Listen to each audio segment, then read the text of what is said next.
E hoje estamos trazendo a segunda e última parte da mensagem Talmidim. Mas eu quero deixar bem claro que, mesmo que você talvez não esteve conosco final de semana passado, você poderá ouvir essa mensagem como todo, porque ela é completa em si também, pela graça de Deus. Agora, interessante porque essa palavra Talmidim é a palavra para discípulos no hebraico, né? Um discípulo é Talmide, mais do que um discípulo, é plural, é Talmidim. E Jesus foi criado numa família de judeus ortodoxos que naquela época e até hoje praticam o princípio de Talmidim. Tem o rabino tem os seus Talmidim, os seus discípulos.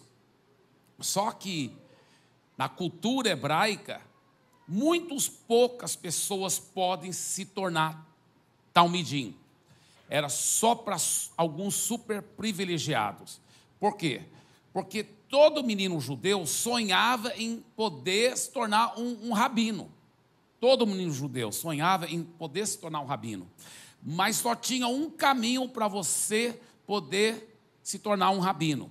Né? Porque o rabino, de longe, era o homem mais respeitado da sociedade hebraica. Mas a única forma de se tornar rabino é que se você fosse um dos talmidim de um rabino. E aí esse talmidim, ele começava o seu processo de discipulado aos 14 anos de idade, às vezes até mudava e morava na casa do seu rabino, do seu mestre, e ele então acompanhava o seu rabino em tudo, dos 14 anos de idade até os 30 anos de idade. Aí sim, ele estava pronto para ser um rabino igualzinho o rabino que estava o discipulando. E agora, com 30 anos de idade, ele começava o seu ministério como rabino. Veja bem, por que eram só poucos que podiam se tornar rabino? Porque eram muito poucos que podiam ser talmidim. Tinha todo um processo de vestibular, como se fosse prova de Enem. Muito poucos, realmente, dos rapazes com 14 anos de idade eram aprovados para se tornar um talmidim. E Jesus, ao se tornar um rabino com 30 anos de idade, ele quebrou esses paradigmas. Ele foi para aqueles que já haviam sido rejeitados, que não eram bons o suficiente, entre aspas, para ser talmidim de ninguém, já estavam aprendendo a profissão do pai, de pescaria, etc. E Jesus foi lá e escolheu esses homens para serem, muitos deles rapazes, alguns até adolescentes, para serem os seus talmidim. E claro que esses rapazes se sentiram super honrados, porque o rabino mais famoso de todos havia os escolhido. Só que, para eles, era difícil imaginar que um dia eles poderiam se tornar como seu mestre. Era um fato que todo talmidim era de se esperar para se tornar igualzinho o seu rabino. Mas para eles era difícil imaginar isso acontecer. Por quê? Porque Jesus era totalmente fora da média.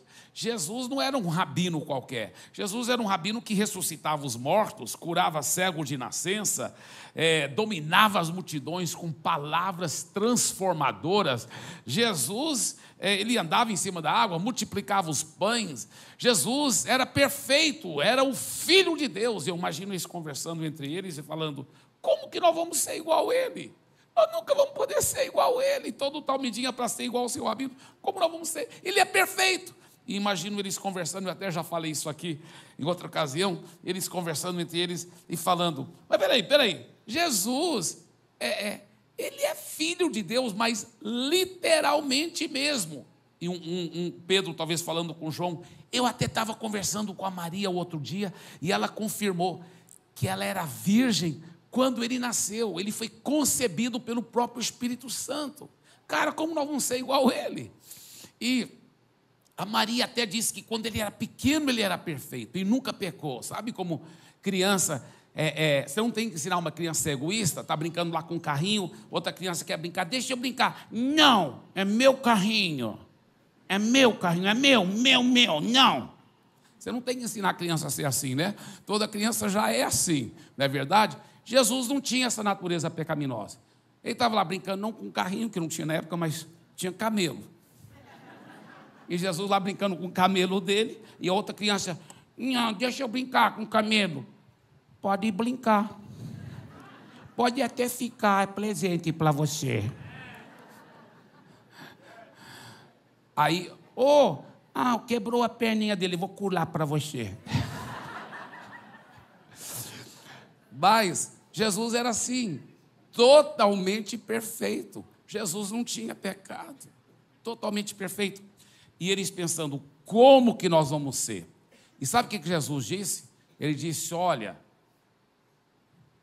acreditem quando eu digo que vocês vão fazer as mesmas obras que eu faço, e até maiores, é só não duvidar. E ele falou, olha, lembre-se, não foi vocês que me escolheram, eu que fui lá no Mar da Galileia e escolhi vocês, e eu escolhi vocês para darem muito fruto, e fruto que permanece. Uau, foi um impacto tão grande. Jesus ficava trabalhando. Por quê? Porque a mesma coisa, o mesmo desafio os cristãos têm hoje. Nosso problema não é não acreditar que Deus pode todas as coisas. Nós acreditamos isso. Nosso problema como cristãos é acreditar o tanto que Deus pode através de nós, o tanto que nós somos em Cristo. Você sabia que quando você entregou a vida para Jesus, mais do que 300 milagres aconteceram dentro de você, no mundo espiritual? Você se tornou filho de Deus, você foi regenerado, reconstruído, você foi abençoado com todas as bênçãos, você foi capacitado sobrenaturalmente, mais do que 300 milagres. Você tem, na realidade, desde que você entregou a vida a Jesus, nasceu de novo, e se você não nasceu de novo ainda, não entregou a vida para Jesus, eu creio que você vai, então preste atenção, porque isso vai aplicar para você. Quando você entrega a vida para Jesus, agora estão à sua disposição, dentro de você, recursos infinitos em Cristo Jesus. Recursos infinitos. E nós aprendemos, final de semana passada, que um dos segredos que Jesus usou para ajudar os seus talmidim tomar posse desses recursos infinitos e fluir com quem eles podiam e deveriam ser em Cristo, um dos instrumentos foi o discipulado. E nós aprofundamos um pouco nesse tema do discipulado final de semana passado. Hoje eu quero aprofundar num outro tema, porque um outro instrumento que Deus usa para ajudar, que Jesus usou para ajudar os seus talmidim, e que Deus usa para nos ajudar como cristãos a tomarmos posse desses recursos infinitos, sabe qual é? É a revelação da verdadeira paternidade de Deus e da nossa filiação. Isso é um dos segredos principais para nós tomarmos posse desses recursos infinitos que tem dentro de nós. E Jesus sabia disso. Foi um dos temas que ele mais trabalhou com seus discípulos. Olha, meu segredo é a intimidade com o Pai. Se você tiver a mesma intimidade com o Pai que eu tenho, você poderá todas as coisas. Ele até ensinou uma oração revolucionária. Imagina chamar o grande Deus, El Shaddai, Todo-Poderoso.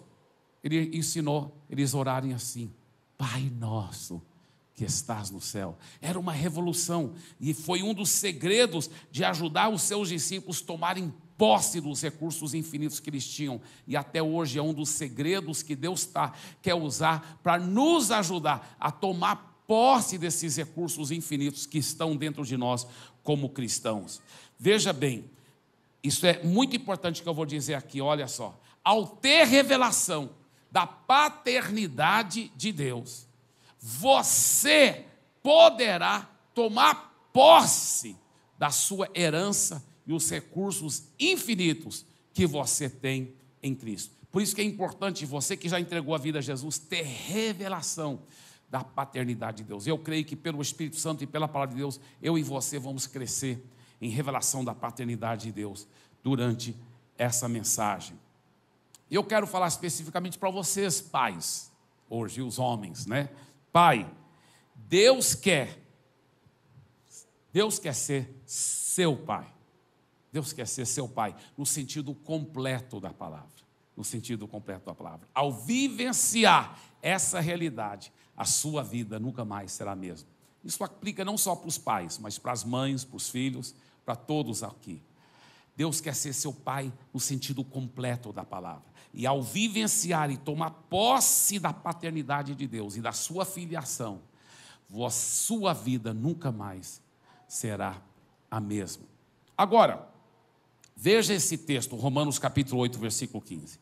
Porque não recebestes o espírito de escravidão, para viverdes outra vez atemorizados, mas recebestes o espírito de adoção, o espírito que os adota como filhos, né? A NVI mostra que nós recebemos o Espírito Santo que nos adota como filhos, baseados no qual clamamos, Abba, Pai. Muito bem, esse é um texto fenomenal, mas eu lembro, lendo esse texto e pensando, legal, eu sou filho adotivo de Deus, legal, só que eu pensava, legal, mas nada contra filho adotivo, eu creio que filhos adotivos são tão importantes quanto filhos biológicos, mas eu queria ser um filho biológico de Deus, não queria só ser um filho adotivo, né? Mas é porque eu não entendi o contexto cultural e histórico em que isso foi escrito. Isso aqui é muito profundo. Ao entendermos o contexto cultural e histórico que isso foi escrito, e ao entendermos a realidade espiritual que está por trás dessa verdade, é totalmente avassalador. Paulo estava escrevendo para quem? Para os romanos. Claro que, inspirado pelo Espírito Santo, aplica para todos nós. Mas nós temos que entender o contexto histórico. Ele estava escrevendo para os romanos. E a Roma, naquela época, era o grande império mundial. Então, a Roma saqueava os outros países e levava todas as riquezas para onde? Para Roma. E lá em Roma, então, ficava cada vez mais rico. Os romanos não eram só os grandes senadores lá do governo, mas até o cidadão que morava em Roma ficou cada vez mais rico. Muita riqueza, muita opulência, muito pecado, muita devassidão, todo tipo de sexo que você pode imaginar, imoralidade, muito ouro, muita prata, muitas festas, muitas orgias. E foi naquele antro de opulência, de riqueza, o que aconteceu? As famílias começaram a ser tão destruídas por causa de tanta traição, tanta vida só no luxo e no egoísmo. Então, o que acontece? Isso é um fato. Os filhos foram crescendo, filho de papaizinho, sendo muito mimado, tendo tudo o que eles queriam. E eles acabavam, muitas vezes, querendo se mostrar para os seus amigos, que também eram filho de papai rico, e eles querendo ter cada vez mais, eles aproveitavam dos pais. E por eles serem os herdeiros, às vezes, isso é um fato, eles matavam os pais para ficar com a herança. E por causa desse caos que instalou nessa sociedade tão rica e opulenta, o que acontece? Foi estabelecido a lei das 12 tábuas. O que é a lei das 12 tábuas? A lei das 12 tábuas era como se fosse uma constituição do Império Romano. E a lei das 12 tábuas, ela regulamentava a vida dos romanos em muitas áreas, inclusive na área da escravatura, porque o Império Romano, infelizmente, tinha muito aborto também que acontecia naquela época, muito aborto. E também muita escravatura. Aliás, nunca na história do mundo houve tanta escravatura, tantos escravos, de um só império ter tantos escravos. Só para você ter uma ideia, só naquela península da Itália, chegou a ter 3 milhões de escravos. Eram muitos escravos. O imperador romano, em certa vez, em 1 hora, negociou a venda para os traficantes de escravos. Ele negociou a venda de 50 mil escravos. Uma cidade que o Império Romano havia tomado posse, ele vendeu todos os habitantes como escravos. Então, era muita escravatura. E essa lei das 12 tábuas, ela regulamentava a vida e ajudava a tentar trazer alguma ordem nesse caos todo. E ela dizia o seguinte: pelo fato desse problema grave dos filhos se levantarem contra os pais, a lei falava o seguinte, que os pais podiam se disciplinar e com veemência a seus filhos, e que se fosse necessário para proteger sua própria vida, porque os filhos muitas vezes estavam matando os pais, que os pais podiam até matar os filhos, e que o governo não ia punir os pais por isso. E também a lei das 12 tábuas dizia o seguinte, que os pais podiam deserdar os filhos, ir lá e oficialmente no cartório deserdar o filho, ele não ia mais ser filho e nem herdeiro mais, e que o pai podia dar toda a sua herança para um outro filho, mas ele teria que adotar um outro filho. Muitos senadores acabaram fazendo isso, porque os filhos eram tão horríveis, que eles acabavam deserdando e adotando talvez um sobrinho. Esse sobrinho meu, ele era órfão de pai e mãe, eu que criei, e ele sempre foi muito mais do que um filho para mim. Vou deserdar meu filho, que só me traz dor de cabeça, só me odeia, e eu vou adotar esse meu sobrinho, e ele que vai ser meu herdeiro. Então isso era muito comum entre os senadores, entre os ricos, ao ponto que você pode ver na história do Império Romano que nem o imperador passou o trono para o seu filho. Não aconteceu. Nem o imperador passou o trono para o seu filho. Agora, olha o que acontece.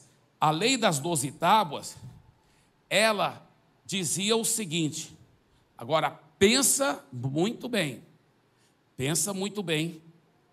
quem que você vai adotar, porque ele vai ser seu herdeiro então, ele vai ser seu herdeiro, isso é muito precioso, você vai deserdar o seu filho, então você tem que pensar e preparar muito bem para isso.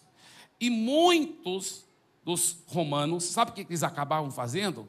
Porque eles tinham um escravo, às vezes, tão leal, tão íntimo, que amava tanto eles, que eles falavam, sabe de uma coisa? Esse escravo é muito mais filho do que meu filho. Então, eles deserdavam o filho e eles adotavam o escravo e ele recebia toda a sua herança. Então, você entende melhor, foi nesse contexto que Paulo escreve, porque não recebestes o espírito de escravidão. Nós éramos escravos do pecado, do mundo, do diabo, para viver, diz outras vezes, atemorizado, mas recebeste o espírito de adoção. Paulo está dizendo, olha, nós éramos escravos, e Deus nos adotou e nos fez herdeiros dele. Só que tem um detalhe, o filho biológico, o pai podia deserdar, mas o filho adotivo, a lei das 12 tábuas dizia, filho adotivo nunca pode deserdar. Nunca. Então pense muito bem antes de você adotar alguém, porque ele você nunca vai poder deserdar. Aí quando eu soube disso, eu falei, então é bom, eu quero ser filho adotivo mesmo. É vantagem ser filho adotivo mesmo. Então olha que coisa maravilhosa, olha que coisa fenomenal. Agora, outro detalhe que eu quero chamar a atenção sua sobre esse versículo, mostra o versículo de novo, por favor, que fala que nós agora recebemos o espírito de adoção, baseados no qual clamamos, Abba, Pai. Isso aqui é muito interessante, tá?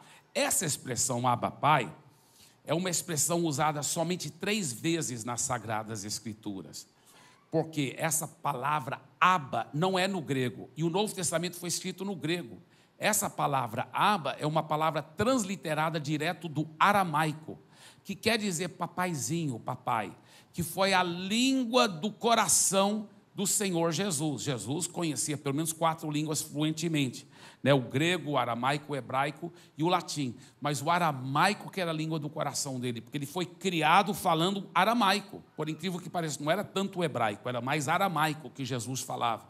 Então, essa era a língua do coração dele. E essa expressão é usada primeiramente na Bíblia por Jesus, que eu vou te mostrar onde.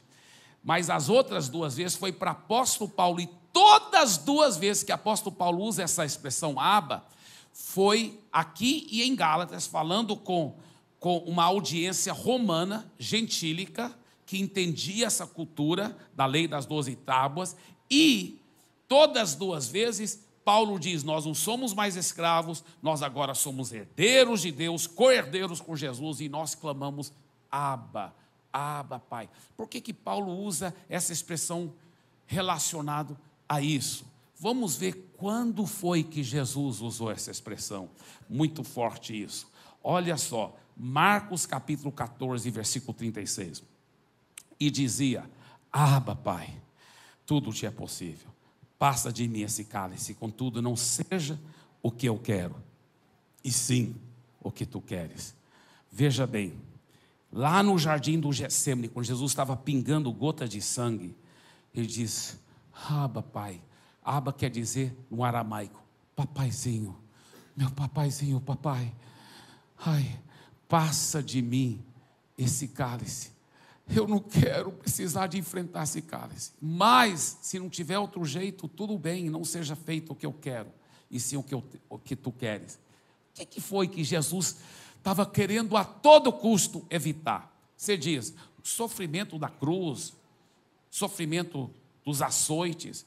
É verdade que os romanos açoitavam de uma forma cruel demais, porque os judeus tinham uma lei, inclusive do Velho Testamento, quando fosse açoitar alguém, nunca podia dar mais do que 40 açoites. Então, por isso que eles sempre davam 39, para garantir que estivessem obedecendo a lei. Isso era quando era açoitado pelos judeus, mas pelos romanos não. Eles não tinham lei nenhuma que proibisse açoitar o tanto que quisesse. E eles açoitavam muito, a ponto que a pessoa muitas vezes ficava tipo irreconhecível, só aquela carne moída. Era uma coisa horrível, grotesca. Então era muito sofrimento, o sofrimento de ser pregado na cruz, né? O sofrimento depois de não poder respirar, porque do jeito que está pregado na cruz, de ser crucificado nu, totalmente diante da multidão. Mas sabe que não foi isso o principal que Jesus estava querendo evitar. Não foi isso, com certeza. Sabe o que foi? A Bíblia diz que ele foi literalmente separado do Pai na cruz do Calvário. Por quê? Porque Jesus assumiu os pecados da humanidade toda. Deus não é limitado pelo tempo e o espaço, e Deus pegou todos os pecados da humanidade. Deus não é limitado pelo tempo, todos os pecados da humanidade, desde Adão até o último ser humano que vai nascer antes do fim do mundo, e Deus pegou todos esses pecados e colocou esses pecados em Jesus, e Deus castigou Jesus pelos nossos pecados. Por isso, Deus não pode compactuar com o pecado, por isso que Deus teve que virar as costas para Jesus, gente.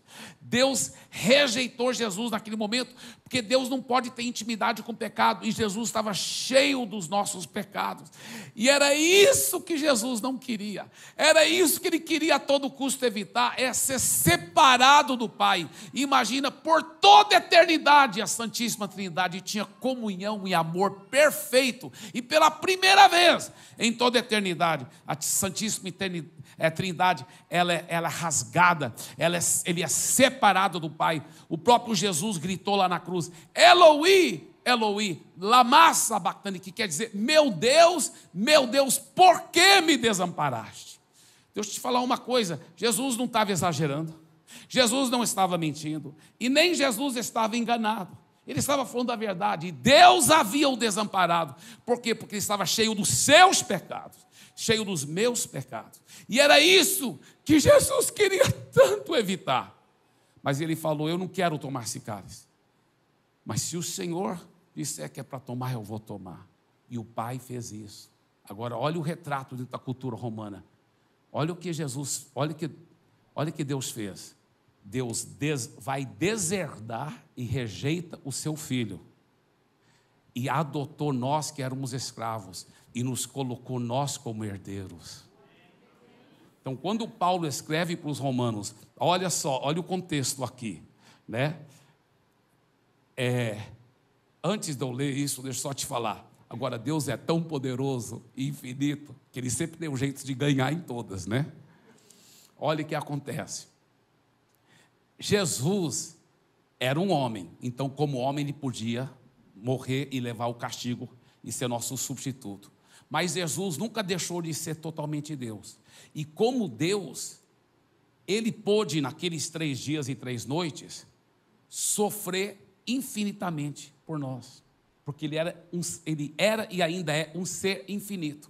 Então ele sofreu infinitamente por nós. Então, quando o preço do nosso pecado já foi pago, o que Deus fez? Soprou nova vida nele, ele ressuscitou, e a Bíblia fala que ele o exaltou muito acima de todo o principado e potestade, poder e domínio, de todo o nome que se possa referir, e deu para ele a herança, e deu para ele tudo, né? Então agora ele é o top dos tops, tá? E agora, veja esse texto que a Bíblia fala, Romanos capítulo 8. Porque não recebeste o espírito de escravidão para viverdes outra vez atemorizados, mas recebeste o espírito de adoção. Em outras palavras, Jesus foi rejeitado pelo Pai, foi deserdado para Deus poder nos adotar. Nós que éramos escravos, nós nos tornamos filhos. Aí olha o que ele diz: baseado no qual clamamos Abba Pai, o próprio Espírito testifica com o nosso espírito que somos o quê? Filhos de Deus. E olha o que mais ele diz: ora, se somos filhos, somos também herdeiros. Herdeiros de Deus e co-herdeiros com Cristo. Se com Ele sofremos, também com Ele seremos glorificados. Yes, yes, yes. Dê para Ele uma forte salva de palmas. Olha o tanto que o Papai do céu te ama. Ele fez tudo para você ter uma herança permanente e completa, porque Ele acredita em você. Ele acredita que você vai ser usado como o próprio filho dele aqui na terra, para ser sal da terra, para ser luz. Ele acredita que você, como um dos seus talmidim, vai ser igual ele e vai ser usado.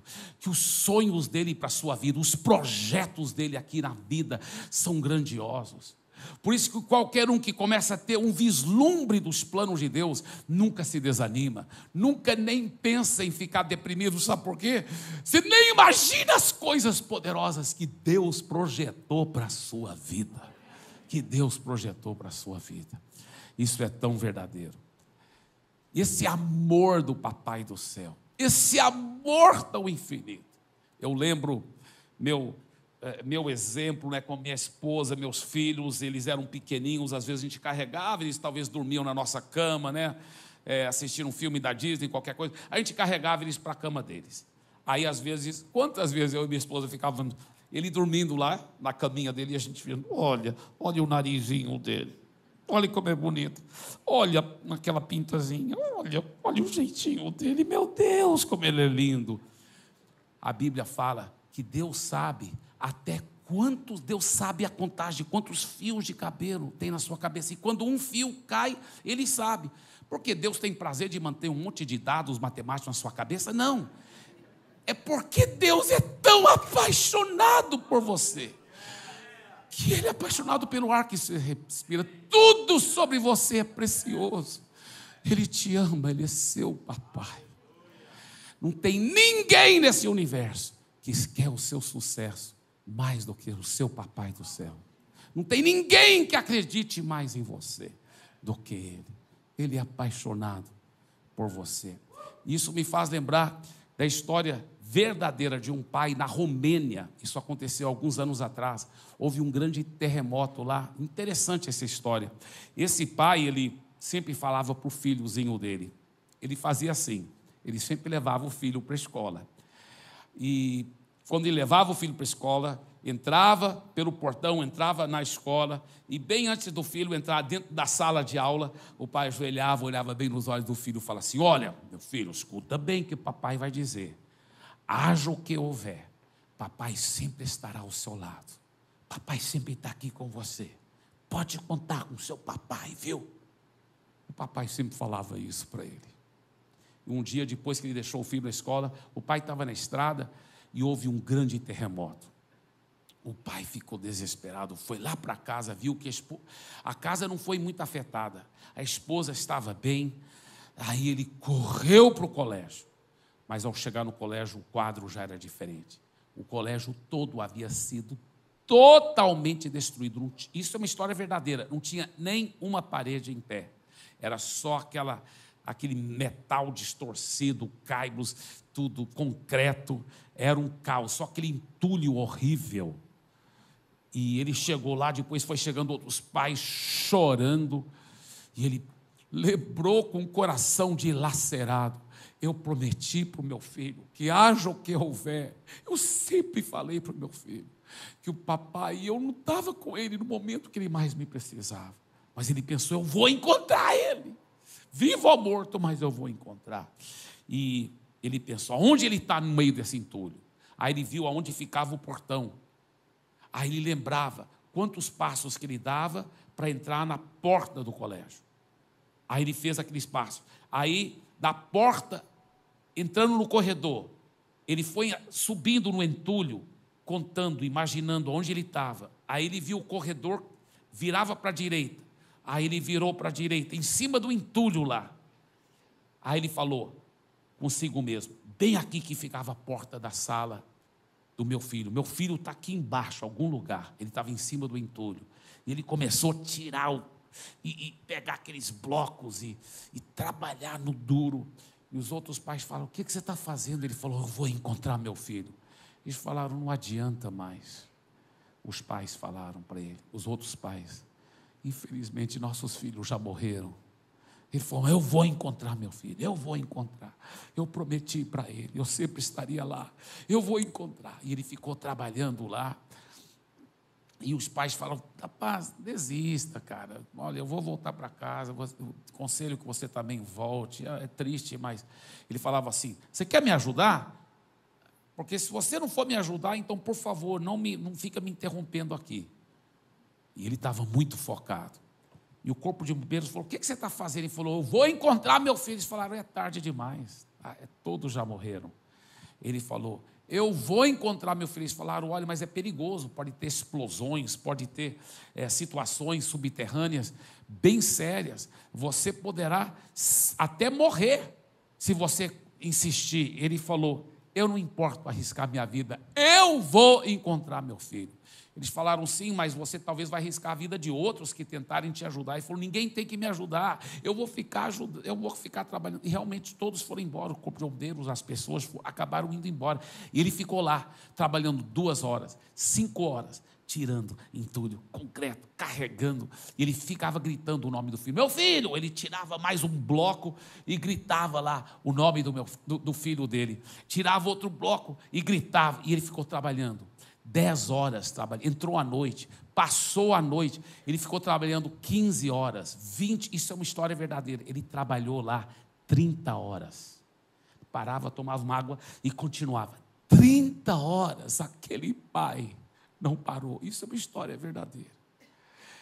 E quando deu mais ou menos 30 horas, que ele estava tirando uns blocos e sempre gritando o nome do filho, ele ouviu lá de baixo: sim, papai, eu estou aqui. Meu filho! Ele falou: meu filho, como que você está? Ele falou: estou tudo bem, papai. Eu estou aqui na minha sala de aula, tinha 37 alunos. Eu tenho 14, estão aqui comigo num vão, entre 2 colunas aqui embaixo. Ele falou: eu sabia que o senhor vinha, papai. Eu sabia. Eu falava para eles que o senhor ia nos achar. Ninguém acreditou em mim aqui, pai. Eles falaram que ninguém ia vir atrás de nós. Mas eu falei para eles que eu tinha certeza que o senhor vinha, papai. Porque o senhor prometeu que haja o que houver, o senhor sempre estará comigo. E o pai ficou tão animado, ficou tirando entulho, fez um buraco, falou: vê se dá para você passar, meu filho. Ele falou: não, papai, eles vão primeiro. Porque eu já sei que o senhor está aí comigo. O senhor vai cuidar de mim, o senhor vai esperar por mim. E todos os outros 13 alunos saíram do buraco e, por fim, o filho dele também fez um impacto mundial. O amor daquele pai. Agora, se um pai aqui da terra tem esse tipo de amor tão lindo pelo seu filho, imagina o papai do céu, que é perfeito amor. Que é perfeito amor. Imagina o quanto ele te ama. Imagina o quanto ele te ama. talvez a sua vida se sente soterrada debaixo de um grande terremoto. Tantos problemas, tanta dificuldade, parece que você está debaixo de um entulho de caos.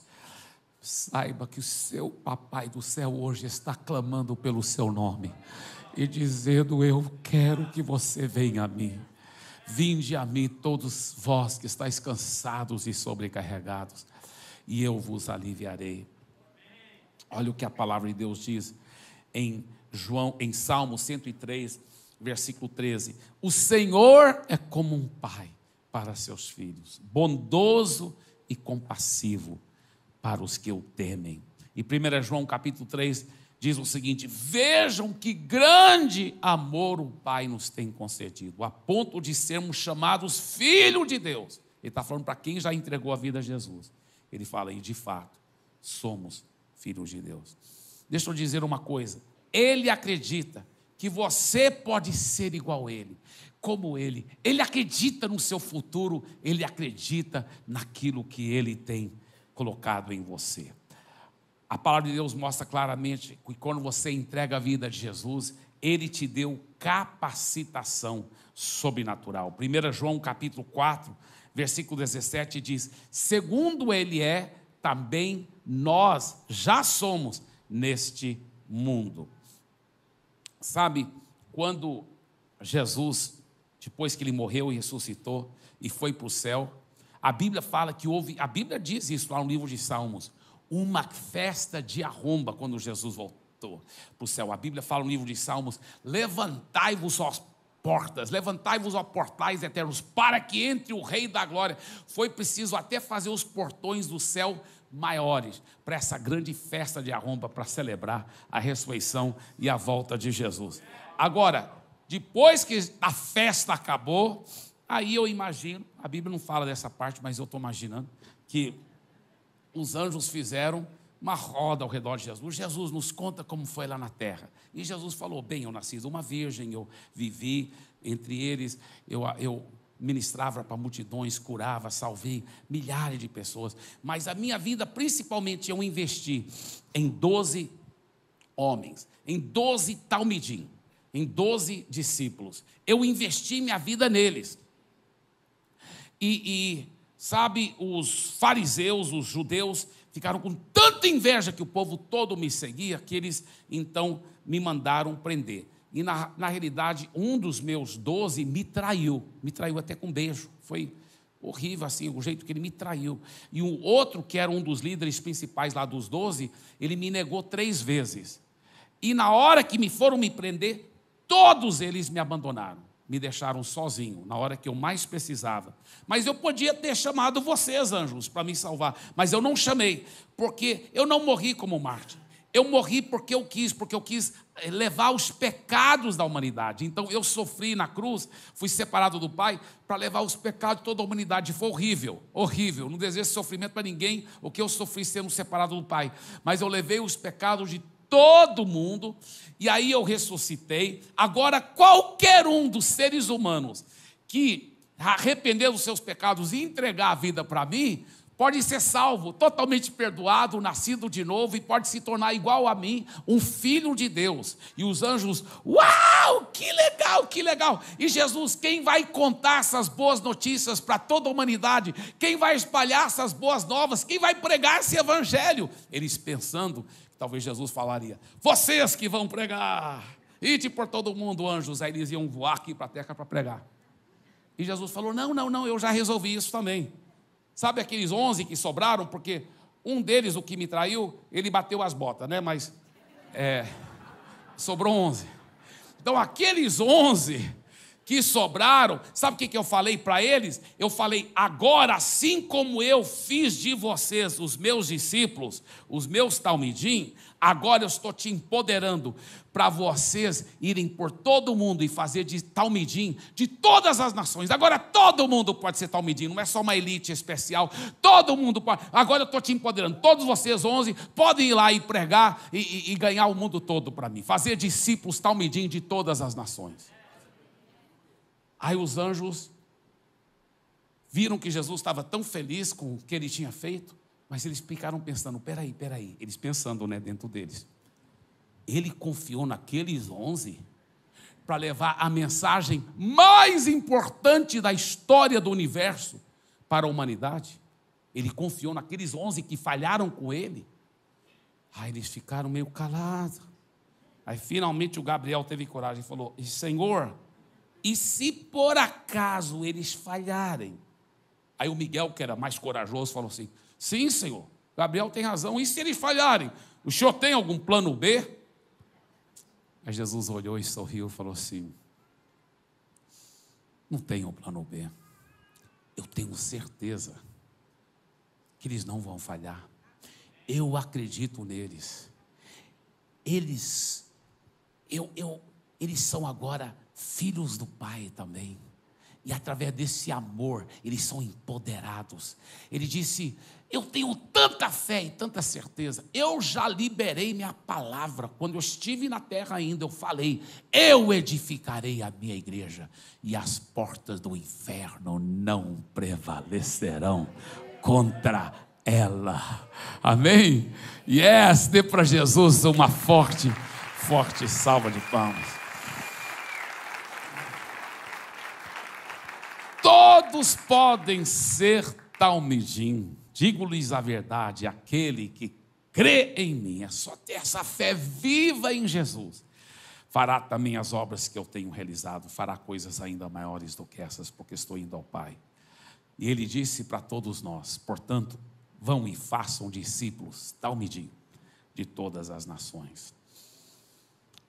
Talvez, escuta bem, você diz, é só crer em Jesus? Sim, crer no sentido bíblico da palavra. O sentido mais profundo dessa palavra crer, sabe o que é? É recebê-lo como o Senhor, como dono da sua vida. Não é crer que Ele existe. Até o diabo crê que Jesus existe. Não é crer que Ele morreu pelos seus pecados. Até os demônios sabem que Jesus morreu pelos seus pecados. Não é só acreditar nesse fato. Crer fala de uma entrega. Fala de receber Jesus como dono da sua vida. Olha o que a Bíblia fala em João capítulo 1, versículo 12. Mas a todos quantos o receberam, deu-lhes o poder, o dunamis, o poder de dinamite, de o quê? De serem feitos, regenerados e se tornar um verdadeiro, autêntico, literalmente, um filho, uma filha de Deus.